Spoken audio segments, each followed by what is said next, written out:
everybody. I thought it would be fun to make a video about my 3 tops, now that I have 3 tops. This one was recently given to me as a gift from a friend on Facebook, Jul.11.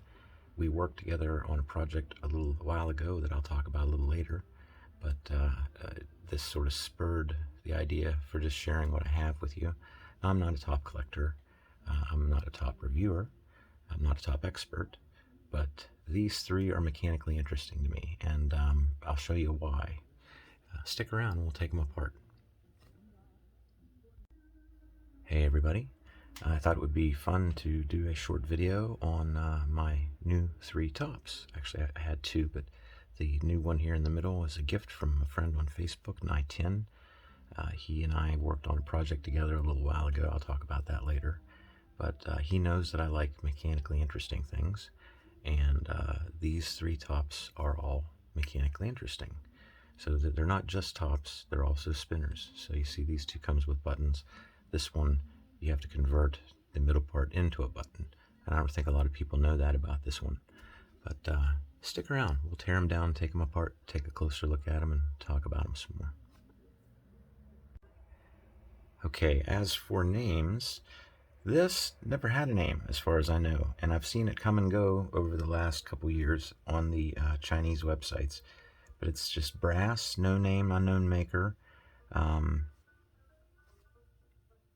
It is the longest spinning top here, and probably the cheapest. I don't think this was more than $15. So we'll look at that one a little closer later. This one is a Tacray, T-A-C-R-A-Y, by Stedman, S-T-E-D-E-M-O-N. And it's actually a ring spinner that has this central post. And we'll talk about that a little more also. But this is the star of the show, really. Stainless steel, nice finish, interesting design. Unlike these 2, which rely on a sort of a gyroscopic mechanism to get them going and get them going, really. That's what I really expected this one was going to be, but it's not. It's not. It's different. So we'll look at it a little closer. Before we get into that, real quick, let me tell you about my friend Jul.11. He had this urge to take 2. This is a roto bow ring spinner, if you're not familiar, and I don't know if he has any more right now or not. You could get these on Etsy at one time, and I had one myself, still do. But Nye had contacted me and said, "Hey, is there any way you could put 2 of these together, like sandwich them together?" I think sandwiching stuff was just starting to take off, you know, and he was asking me, I don't know why. I guess I had some other mechanical projects that made me a candidate for ideas. But I'm glad he did, because the first thing we talked about was like putting 2 of these together and using Chicago screws, so to speak. If you don't know what those are, I won't try to explain it. You have to sort of look them up. Here's a quick example. Chicago screw is a screw like this, where it looks the same on both sides, but it's really just a barrel and a threaded. One side's the barrel and one side's the thread, or one side's the female and one side's the male. That's what a Chicago screw is. And we talked about putting 2 of these together with a couple of those. And then I started to think, with the spinners, the sliders were taken off at the same time, and I thought, well, maybe magnets. And long story short, I made this and a matching set just like this, and that other set is on the opposite side of the earth in Nye's possession. And I like to say that we did that on purpose, because if there's a catastrophe on Earth, there's a 50% chance that at least one of these will survive. But not that that'll matter. Anyhow, yeah, this is the I never gave it a name. I mean, it's not my design. It's a roto bow ring spinner, and it's 2 of them, and I've added 6 magnets to each. And it just so happens, if you use the inside surfaces here, they make pretty good sliding surfaces. I didn't use this as a sliding surface because these have a bearing retention system. So there's a quick history on that. And like I said, I really appreciate Nye giving me this. And it is mechanically interesting. And let's take a closer look at it right now. So it's set up, of course, as a top right now, but if we want to make it a spinner, we just have to untwist the top and the bottom, which somebody tightened down way too tight for somebody else with sweaty palms. You know what? Maybe that's the trick. I was pushing like hell down here. Maybe it was just to squeeze it on the outside. So the insides of this are massively weighted. This is a weighty piece of chunky metal right here, and it's not what I was expecting. I really thought this was going to be set up the same way the other two tops that I have are, but in fact this clamps everything down, and the whole thing becomes sort of a solid fixture that all spins at the same time. But what you have here is a ring spinner. Nice. It's a bit of a small size, but it's just enough to go over my first knuckle on my index finger, my right hand. I'm right-handed. And it's round and it's pleasing. I almost bought one of these when they came out. Almost. And just backed out. And I don't know, I needed the money for something else, I guess. But it fit the bill for me. Bearing retention and stainless steel. And I believe the price was pretty decent at the time, too. Although I thought, like I said, I thought that this acted like the gyroscopic spinners do. That would have been a bit of a surprise to me. It still is, but I'm grateful that it's a gift, and I'm not going to complain one little bit. Now, the ball is not accessible as far as I could tell. Not that it is on either of these other ones, but you can at least see the back of it back here. So that's interesting. I guess it's either glued in or just lightly pressed in. I always wonder about how these things are done. I'm always curious about manufacturing. So the buttons are really nice. They've got a swirly, focus on that, little swirly texture on one side, smooth on the other side. These by themselves are pretty weighty. I mean, I have a lot of spinners, but not a lot of quality spinners. These are some of the nicer buttons that I have seen, I should say. And they're actually so smooth, it's a little bit tricky to get together. There, it's together.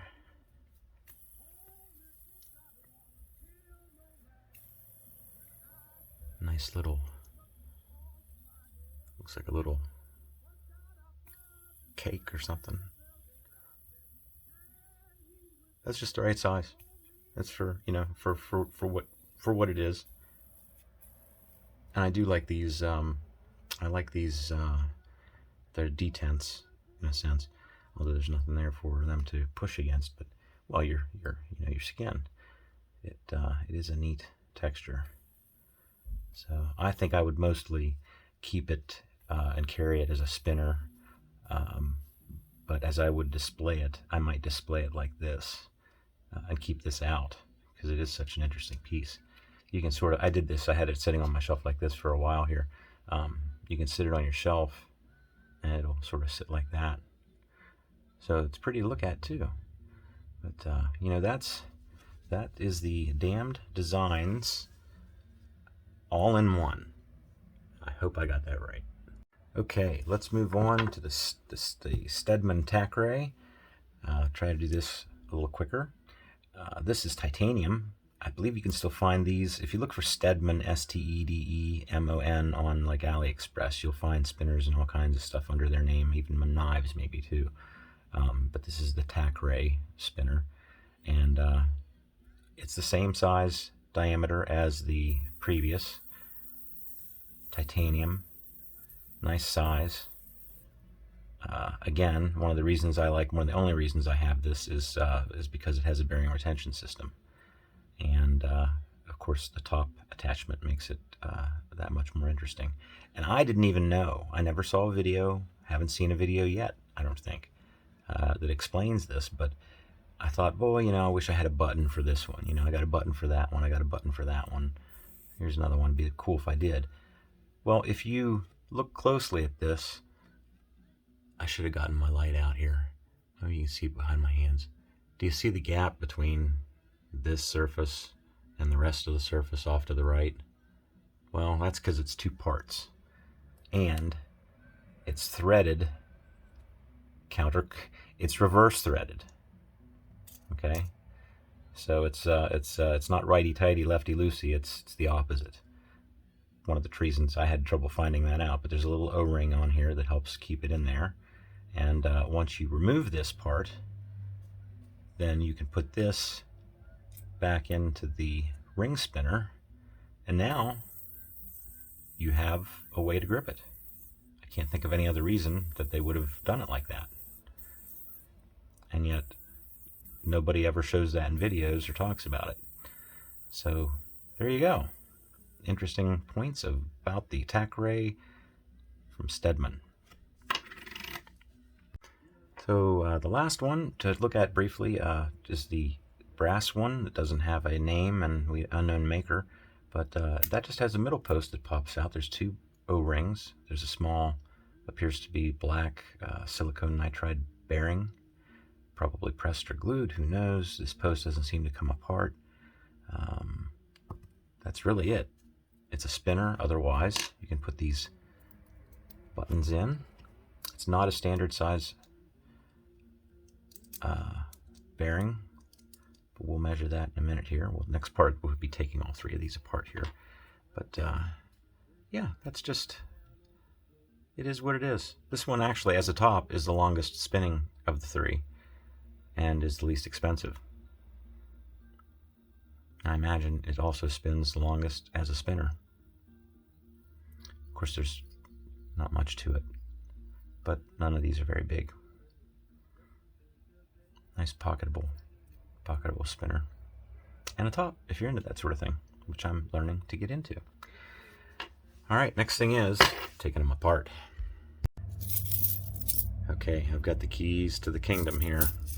It's more of a collection than anything. I know a lot of these are repeats, but there are some interesting ones in there. Don't mind the traffic. I live right on Main Street. So with the damn designs all in one, you have to get these buttons off, and they're a little slippery. There we go. Put that off to the side. That looks like that's not big enough. Maybe I don't have one big enough. How about this one? Not even. Ooh, here we go. Look at that.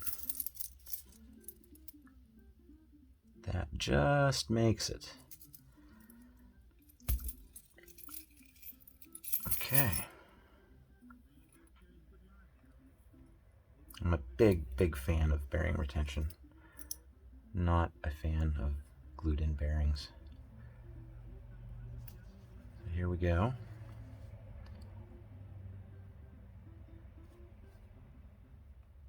It's very small. Smaller than I was expecting, I suppose. Now these calipers are garbage, but what should we do? Millimeters? I'm not even sure what the standard is. Let's see if we can even keep these things in working order. That says almost 23 millimeters. On the inside, almost 17 millimeters. And the thickness of the bearing is almost 4 millimeters. Okay, take that for what it is. At least these didn't go crazy on me. If they do, we have to start over. Harbor Freight, you know. Nothing but the best for my viewers. Okay, well, we'll put that back together and weigh it. Let's go through the rest of these now. The tack ray, once again. Take the middle part out here. We've got the top attachment. This one, again, I'm going to go for the same key. That one works.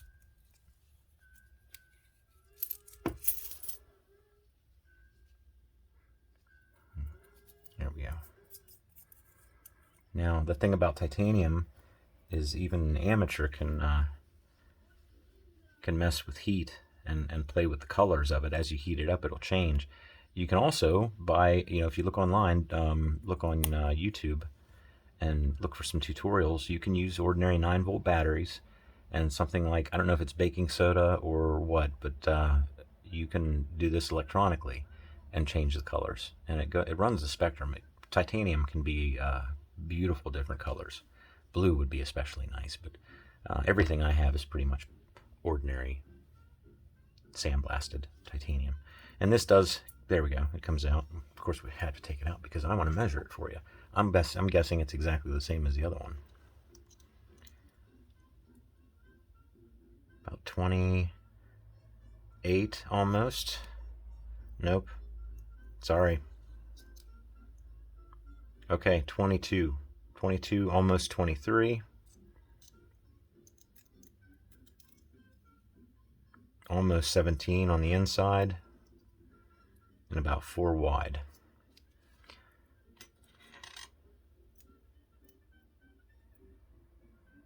These are the same bearing. I'm sure they could be interchangeable. So that's that one. Finally, we'll take a look at the brass one. So this one is the same as the others in the sense that it's got a bearing retention system, which I think I already showed you. We'll go ahead and pop it open.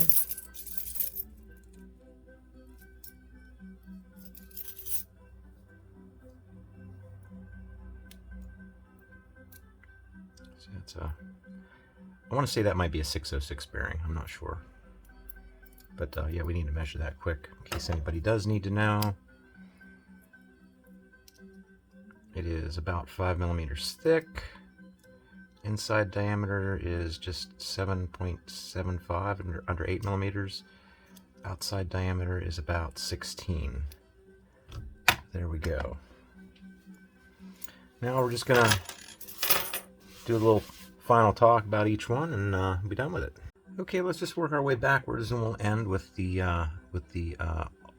all-in-one from Damn Design. This one is about 30 millimeters in diameter. The body part is about 12 millimeters thick. Overall height about 28, 29.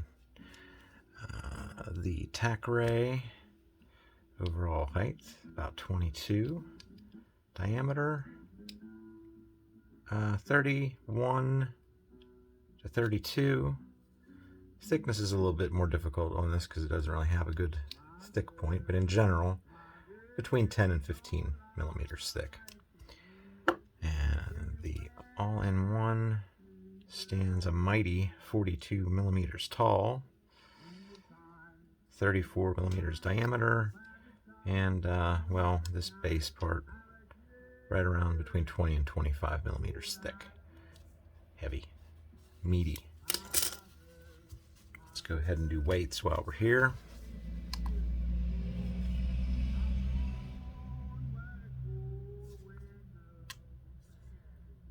That one's 37 grams. Tack ray, 25 grams. Titanium. Stainless steel, this is a massive 117 grams. This is meaty. I haven't said that enough already. There's not much more to say about these. I've probably said more than you want to hear. Like I said, I'm not a top reviewer or a top collector. This is the best I can do for a concave display there. I wonder if I showed myself. Is he in his underwear? Likely. Okay, let's just try this out. The brass one, the gyroscopic ones, you don't actually spin.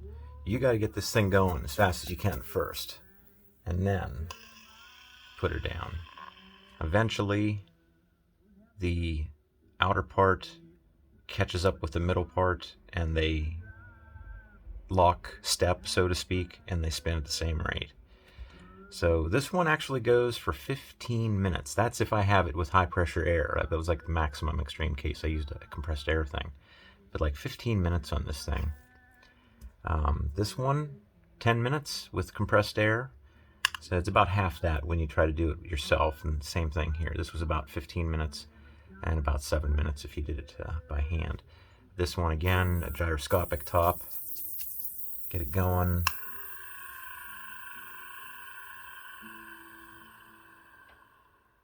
And right there is where the outside and the inside came together, so to speak.